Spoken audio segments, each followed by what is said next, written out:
श्रोता प्रेमियों, मैं राम सागर शास्त्री आप लोगों के समक्ष रखने जा रहा हूं राम हनुमान युद्ध। देखिए, भगवान राम जब लंका पर विजय प्राप्त करके अयोध्या में आए हैं तो उनके राज तिलक की तैयारी होने लगी। राम ने सर्वप्रथम सिंहासन पर वशिष्ठ जी को बैठा दिया कि गुरु वशिष्ठ कुल पूज्य हमारे और जिनकी कृपा धनुजरन मारे। बोले, गुरु वशिष्ठ जी हमारे कुल पूज्य हैं, इनकी कृपा से मैंने लंका पर विजय प्राप्त की है।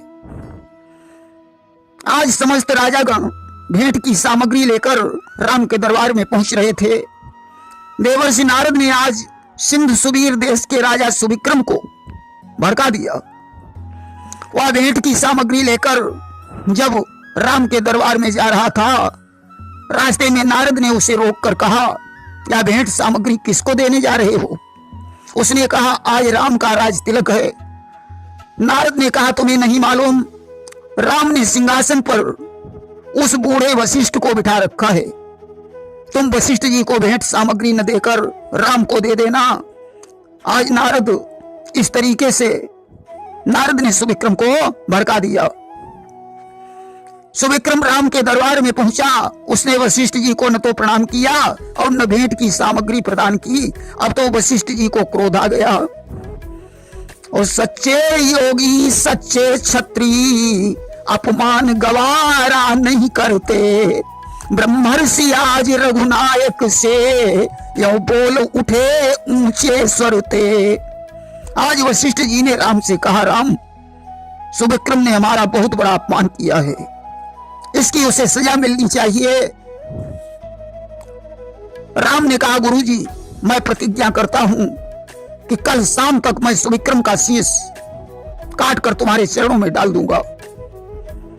कि राघव बोले, गुरुदेव सुनो, इसका फल उसे चखाऊंगा। मैं मस्तक काट सुविक्रम का कल ही तुमको दिखलाऊंगा। अब तो सुविक्रम को जब पता चला, वह ब्रह्मा जी के पास पहुंचा। बोला, विधाता मेरी रक्षा करो। ब्रह्मा ने कहा, तुम कैलाश पर्वत पर भगवान शंकर के पास जाओ, वही तुम्हारी रक्षा कर सकते हैं। सुविक्रम शंकर जी के पास पहुंचा। शिव ने कहा, मैं राम के द्रोही की रक्षा नहीं कर सकता हूं। देवराज इंद्र ने भी इनकार कर दिया कि काहू बैठन कहा न वही और राखी को सकई राम के द्रोही। तीनों लोकों में उसे कोई रक्षा करने वाला नहीं मिला। अब तो सुविक्रम चारों तरफ से निराश हो गया। तब तक नारायण नारायण करते हुए देवर्षि नारद जी आ गए। सुविक्रम ने कहा, देवर्षि, तुम्हारे कहने से मैंने राम से द्रोह कर लिया, अब मेरे प्राणों की रक्षा कैसे होगी? नारद ने कहा, सुविक्रम, अब तो एक ही उपाय है, तुम सुमेरु पर्वत पर अंजनी के पास चले जाओ, उसके जरिए से तुम्हारे प्राणों की रक्षा हो जाएगी। सुविक्रम सुमेरु पर्वत पर अंजनी के पास पहुंचा। उसने कहा, माता, मेरे प्राण संकट में हैं, अतः मेरी रक्षा करो। अंजनी ने कहा, तुम निश्चिंत रहो, अभी हमारा पुत्र हनुमान आता होगा, वह तुम्हारे प्राणों की रक्षा अवश्य करेगा, तुम्हें चिंता करने की कोई जरूरत नहीं है। आज राम के दरबार से मुक्त होकर हनुमान अपनी मां के पास पहुंचे। मां ने कहा, पुत्र, तुम्हें सुविक्रम की रक्षा करनी होगी। हनुमान जी ने कहा, मां, जानती हो, इसकी रक्षा करने में मुझे भगवान राम से युद्ध करना पड़ेगा। सुविक्रम राम का द्रोही है, इसने वशिष्ठ जी का अपमान किया है। अंजनी ने कहा, कुछ भी हो पुत्र, यह तुम्हारी माता की आज्ञा है, सुविक्रम पर आंच नहीं आनी चाहिए। हनुमान ने कहा, ठीक है मां, मैं इसकी रक्षा करूंगा।